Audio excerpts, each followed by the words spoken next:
Sometimes Call of Duty is so weird that just nothing makes sense. So today I'll be going over 10 things that make no sense in Call of Duty Warzone. Welcome back to COD Central TV. Let's get into the video. Number 10, kill streaks.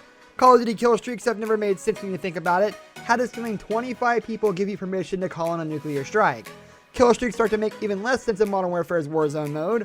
Players find money on the map that can be spent on various buy stations scattered across the map's various regions.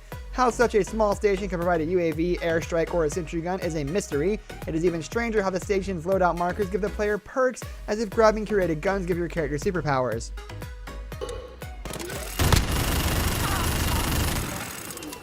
Number 9, narrative.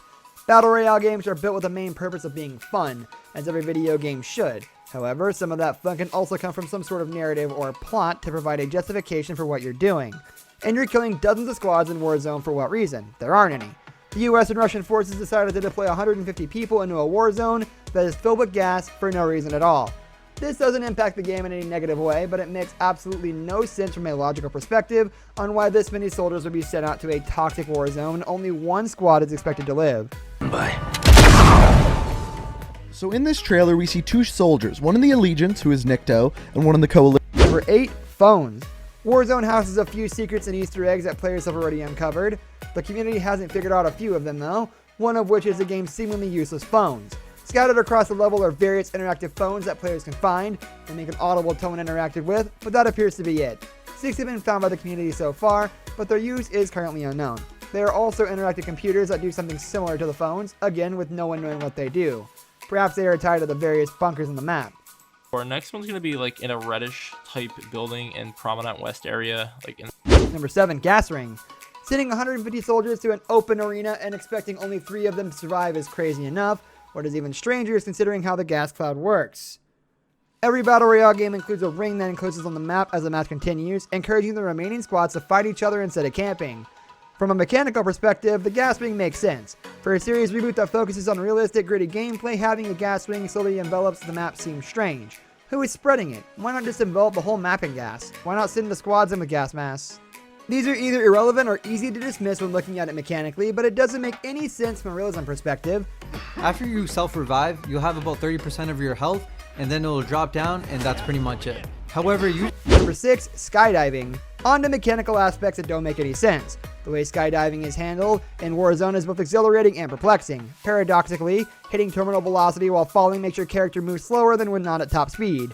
One strategy to get around the map quickly is to deploy your parachute just to cut it, then free fall you with your weapon out. Your character would give Superman or a Thunder Crash Titan in Destiny a run for their money with how fast you move.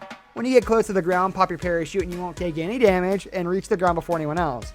Why it works this way is unknown, but it certainly makes no sense. Put the gun away, you just start like free falling straight to the ground.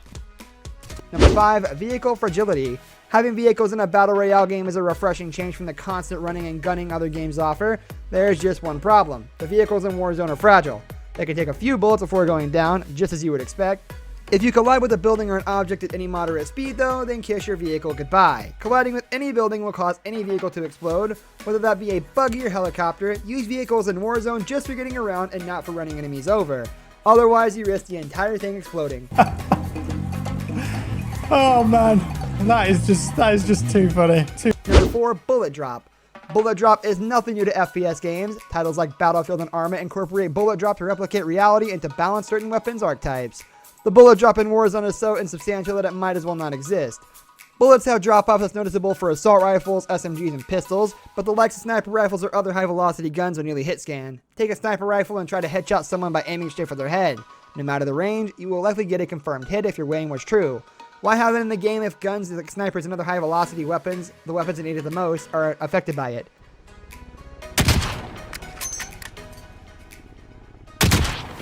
Number 3, bunkers. Similar to phone and computers, there are bunkers scattered across the Warzone map that can be interacted with.